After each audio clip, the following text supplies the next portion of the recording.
దక్షిణ మధ్య రైల్వేలో మే నెలలో భారీగా రైళ్లు రద్దు అవుతున్నాయి. పలు స్టేషన్లలో జరుగుతున్న ట్రాక్ మరమ్మతుల కారణంగా ప్రయాణికుల రాకపోకలపై తీవ్ర ప్రభావం పడనుంది. ముఖ్యంగా తిరుపతి, గుంతకల్, బెంగళూరు, ధర్మవరం, లాతూర్, నాసిక్ ప్రాంతాల మధ్య నడిచే రైళ్లు ఈ ప్రభావానికి గురవుతున్నాయి.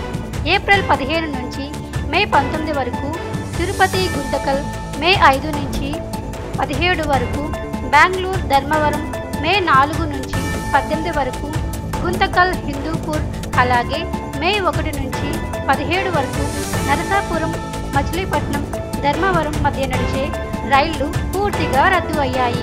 ఇదే సమయంలో మే 5, 6, 8, 10, 12, 13, 17, 17 తేదీల్లో తిరుపతి, అమరావతి మధ్య రైళ్లు కూడా రద్దయ్యాయి.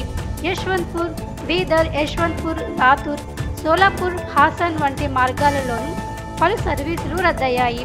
మరోవైపు ముంబై, త్రివేంద్రం, తిరుపతి, అకోలా, సికింద్రాబాద్, తిరుపతి, కాచిగూడ, మదురై, ముంబై, నాగర్సోల్, హుబ్బిల్లి, మైసూర్, యశ్వంత్పూర్, గోరఖ్పూర్, హౌరా, ముంబై రైళ్లను మే 4 నుంచి 17 వరకు దారి మళ్లిస్తున్నారు.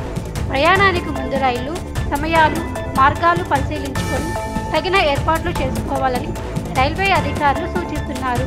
మరమ్మతులు పూర్తి అయిన తర్వాత సేవలు పునఃప్రారంభమవుతాయని తెలిపారు.